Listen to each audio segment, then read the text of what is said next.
welcome to your second lesson, your first video lesson on industrialization, the impact of the Civil War, finance and credit. This fully is, well, really is the beginning of our analysis of the Gilded Age. And we'll look at really the first major question was, why did America industrialize? What were the effects of this rapid industrial growth that occurred between 1865, but more largely is 1870 to the turn of the century at 1900. I think what's important to realize about this particular one is the Civil War is not really on its own. As a factor, it's important, but it's related to so many of the other factors, including credit, finance, railroads, etc., etc., etc.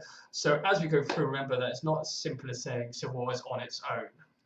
Okay, it's really important to consider that all of the factors in this lesson are interrelated.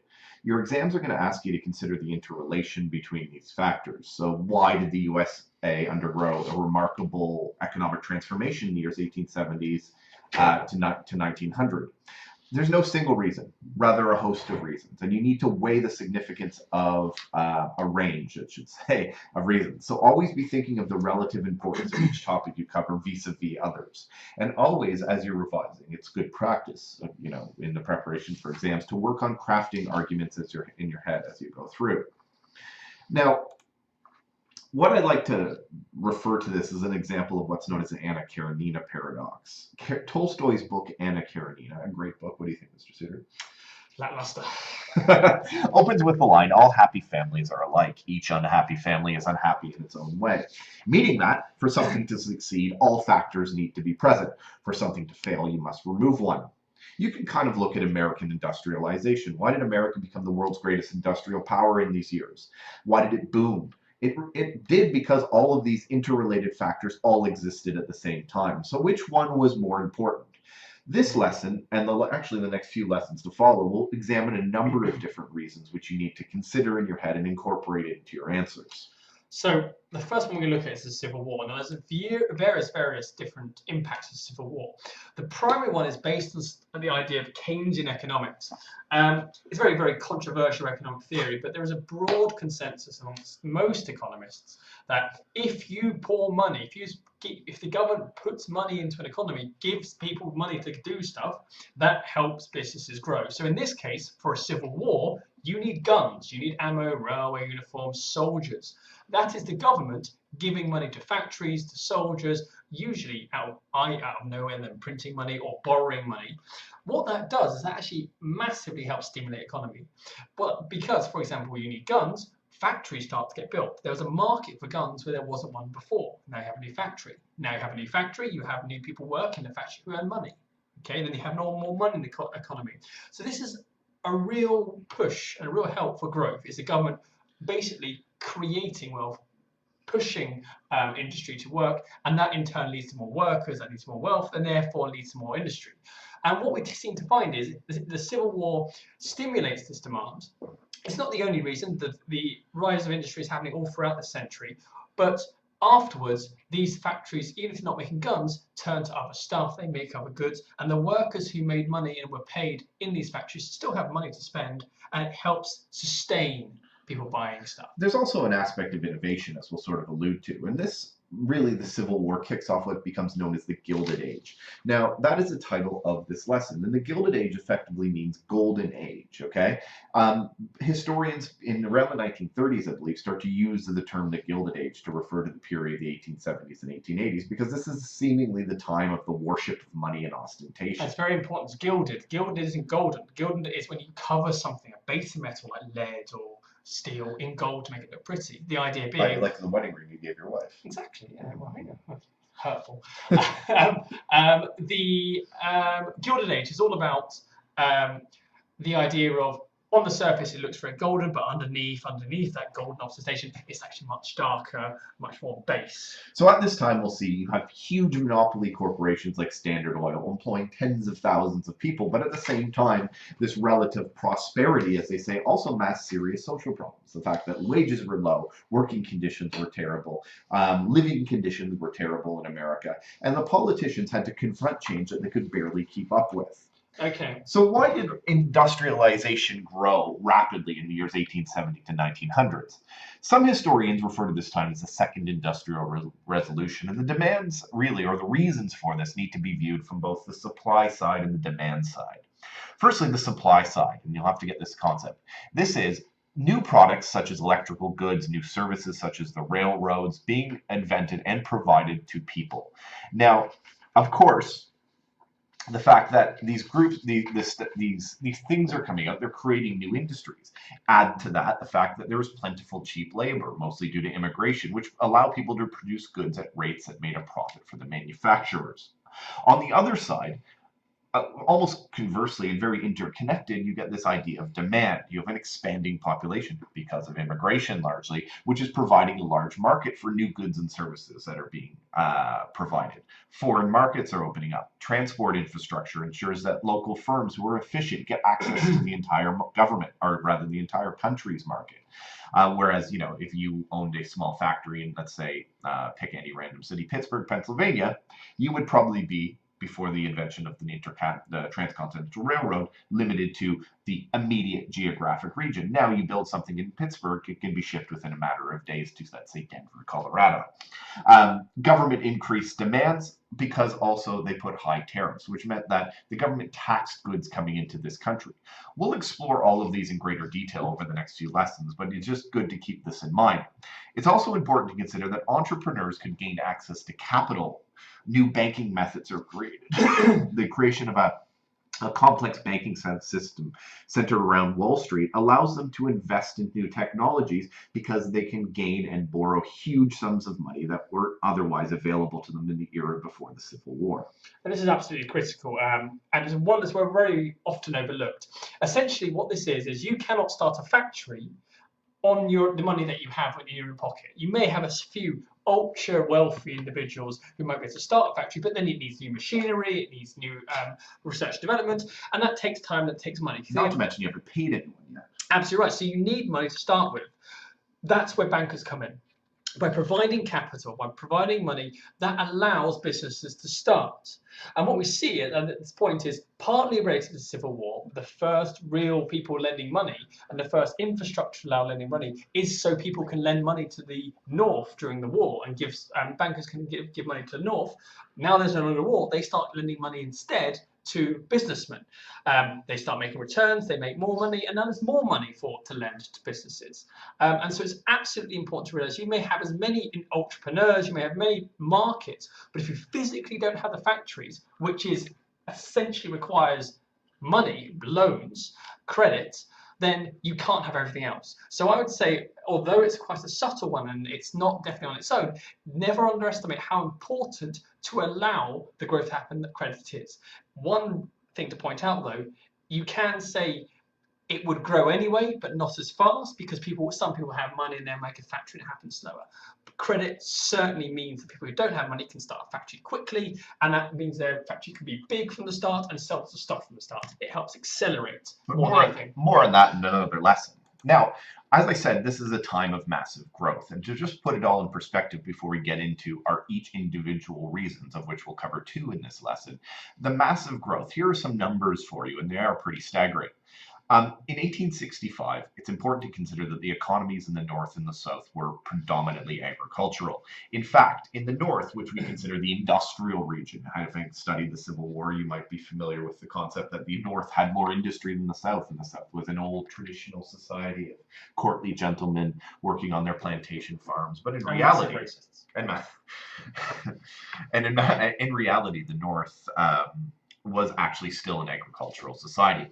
But the transformation is profound by the turn of the century. By the 1900s, the USA will produce 30% of the world's manufactured goods.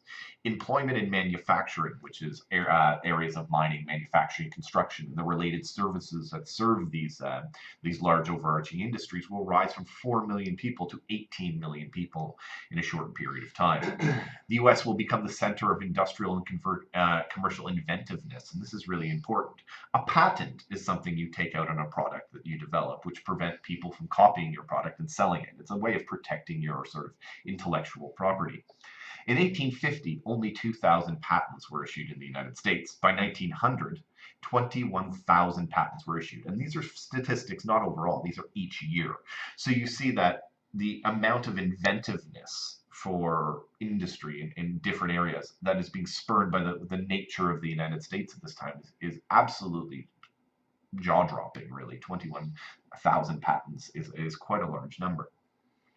The following slide and lessons, therefore, will examine what was behind this growth and what were its consequences. Let's start with the Civil War. Okay, so in reality, Civil War on its own cannot explain it. There's many historians who actually argue that there's huge growth before the Civil War. It actually plateaus or stagnates. It doesn't go down, but doesn't rise as quickly and then rises afterwards. I would say personally that's true, although that's a little bit unfair. The Civil War creates and stimulates a lot of the other factors which then lead to expansion. For example, a lot of investment in railroads, a lot of developments in the credit happened because of the Civil War. That's a key thing to keep in mind. It enables and encourages other factors as much as it helps on its own. Okay, so number one, as mentioned, because the North and to a lesser extent the South needs a huge army, this creates demand in factories in the North. So you may have a town which used to make guns for a basic small American army, which was very, very small before the Civil War, and now it needs to massively increase its size. This gives more jobs to people, this brings more money to the town, and when people in the local area have loads more money and jobs, they then spend more money in the local area, and that stimulates more demand and more jobs elsewhere in the area. It allows what we call a positive multiplier effect. As well as that, by having a paper currency, which in reality was partly because during the war the government couldn't pay all its bills, this actually makes more money in circulation. If you just rely as before on gold or gold-backed currency, then you can only have as much money as there is gold. With paper money, you have a lot more money flying about. You have a bit more inflation. Don't worry too much about that. But it allows greater spending, easier spending, more people spending because there's more money in your hand. Okay, if you have more money, you can spend more. Okay, to pay for all the war stuff, as mentioned, the government created essentially a system of national debt and loans. And lots of rules were created, lots of norms were created, and rich people lent money to the government. They were mainly based on Wall Street, and then the government paid them back. This created a core of bankers, as mentioned, who after the war have all this money, have all this expertise, and the government has changed the law in the process to allow easier lending. And now who they lend to? Well, they lend to businessmen. And without this Civil War, there would probably still be, over time, more and better and easier capital raising systems, but it wouldn't have happened quite so quickly. Shameless plug for the British here. Don't think that the Americans invented this. The British invented this to fund the Royal Navy in the Napoleonic Wars. The Americans just copied it. Absolutely right. Come from a Canadian, nonetheless. So we're part of the empire too. No, shit. So one of the big things that often gets missed because it's not direct, but the key theme of the Civil War impacts, it's all about indirect enabling of factors rather than a factor on its own, is before the war, the South were the party really of keeping the status quo, pushing more agriculture-based policies, and therefore reducing the influence of tariffs, the influence of industry, reducing capital. So once the South had left, and we're in a different Congress down in the South, they couldn't block all these northern, far more business-friendly, far more trade-friendly, far more investment-friendly bills. Industrial-friendly bills. That's right. So without all these Southerners, they now pass. We have banking acts, we have the Homestead Act, which is about, for example, giving basic free land to people who move out west, encouraging colleges, encouraging railroads, and all this stuff in turn, for reasons that we will see in due course, pushes and allows there to be growth. So the key thing to come across in all this Civil War, arguably, directly, it doesn't hugely help. But what it does indirectly and over time is push the factors, other factors which we're going to explore, to happen. A couple more points. During the Civil War, the Americans increased tariffs, and they did this primarily to increase the amount of money coming in. The primary way the American government collected money wasn't through taxation. They didn't really tax people heavily on their income. They raised money through taxing goods being brought into the country. So, let's say you're a British, industrial company and you want to sell some steel to America, for instance. That would be taxed at a high rate. That tax would go to the government. So they increased tariffs. This was notionally to protect American industry from foreign-produced goods. And not only did it increase taxes and the amount of money the American government could earn, it also meant that American goods were way more competitive than their foreign counterparts. I think it's really important to stress this because this is something people often get confused about. Let's put it this way. American factory is a bit rubbish, so makes a ton of steel for $100, for example. The British factory, which is bigger, been going on for longer, can make it for $80. So naturally, you'd buy the British one because it's cheaper. But the Americans say, well, actually, if you're Mr. British person, if you want to bring in your steel, you can charge $80, but we're going to make you pay 50%, for example, more on tax. So that changes, that means that they have to sell it to you for $80, but also have to pay $40 in tax. That means overall, the steel costs $120. So now, American, $100, British, $120, you're going to buy American. What that means is the American factory stays in business, gets bigger, therefore encourages more growth. And the sixth point is that basically they create a federal bureau in charge of immigration, i.e. the Americans start putting a lot of effort or a lot of a push in other countries to encourage people to come to the United States. They do this during the Civil War because they need guys to die in the army effectively. And it's actually quite a brutal thing as people are arriving on boats from, let's say, Ireland, where the majority of the immigration came through in the 1860s, and finding themselves with a gun in their hand having to fight for a country that they just landed in. But nevertheless, immigration does boom throughout these years, and as a result of the Civil War, immigration will provide a huge market for goods that are being produced. Not only that, and the last point is that the North win the Civil War, okay, and their success allows those who had been entrepreneurial, who had been innovative during the war, to sort of step into the post-war world with a leg up. Okay, they were emboldened. Government policies were on the side of business. They encouraged it. And not only that, a lot of these businessmen who had made their money in the Civil War, one really good example would be Andrew Carnegie in the steel industry. He was involved in iron production, actually, particularly at that time. Came out of the Civil War having been, okay, well off, let's just say at the start, to being fabulously rich because of the money he made during the Civil War. And these people invest their money in further successes. This is something particular. It's very easy to undersell in an essay. And the key thing here is the North represents, as mentioned before, industry, trade, investment. And they won, and they've destroyed the South. And particularly straight away after the Civil War, it looks like the South, who had been stood in the way of all the trade, all the banking, all the industry stuff, were done for good. Now, that's not actually true, but they expected that to happen. So it makes everyone very optimistic. And because they're optimistic, they do all this stuff. So ultimately, we see that the war established the foundations on which economic growth could be based on in the following decades. But is it responsible on economic growth in and of itself?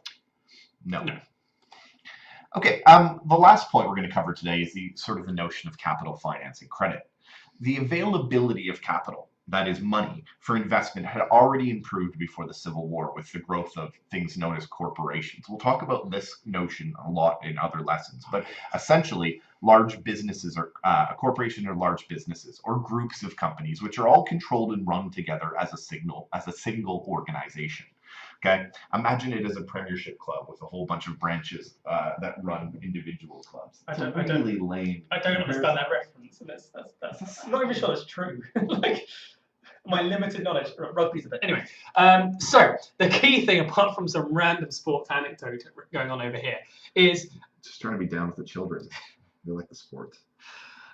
Okay, so essentially, because businesses get bigger and start selling stocks, which are basically lend me some money and I'll give you some if it goes well, that allows more people to get involved and more people to have incentive to borrow stuff. And the key thing, some people get very scared about the word capital and finance, loans or lending money to people, investing. That's what we're talking about here.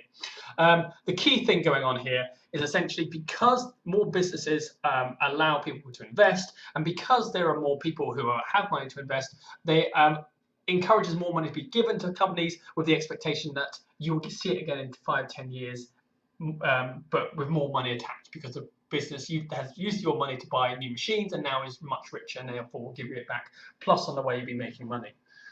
Okay. So, anyways, make a long story short, many of these banking reforms, the availability of capital and finance, encourage people to invest this money after the war. And there's really a boom in sort of technological and business investment. Now, the creation of a banking system, which we had mentioned happened during the Civil War, centered around Wall Street, meant that companies could raise huge amounts of money, otherwise not necessarily available to them to expand their industries when required. I think this is an absolutely important point. The method American industry makes its money from is scale, making huge amounts of stuff very quickly, very efficiently through machines, large warehouses, large conveyor belts. That costs a bomb. No matter how rich you are, you need to borrow money. Compared to other countries, there's just not that same amount of money sloshing around at this time to buy all that scale, and therefore this is really key for the fact that Americans are out competing everyone else and growing. Good example, Henry Ford, who really is one of the pioneers of the automobile. He borrows excessive sums of money to build huge new automotive factories in Detroit, so he could put his concept of the assembly line into practice. And he raises millions in New York and returns that profit quite quickly because he's able to produce cars quickly, cheaply, and effectively because of the nature and the scale of what he's doing, faster than anyone else. At one point, I think something more than 50% of the cars in the world are produced by Henry Ford. And as a result, people who are investing money into these companies who sell shares, okay, and if they need money, they can float themselves on the New York Stock Exchange by selling shares. People can speculate, buy into new ideas, and are able to raise huge amounts of money. That's an absolutely key point, and I think one of the big things behind that is the idea of before the war, maybe a little bit, 10 years before the war, this isn't so true, but early on, the idea that you would lend money to a random person you've never met for their business was unheard of. What we see through investing, what we see through all these things, what we see through the change of rules is lending money and investing is far more legitimized. People are far more happy to go about lending money. Therefore, there's a lot of money which was previously held up in people's bank accounts, which are now going to be spent on new factories, massively growing the amount of factories that there are. Legitimization of lending is just as important. So that's all we have for this lesson. It's a little bit of a short one. We'll cover many more in the next few lessons where we look at other factors, including why innovation, and especially innovation in technology, boomed. We'll look at the big sort of pioneers of industry, the robber barons, or the captains of industry. Stay tuned and find out. Anyhow, that's all for this lesson.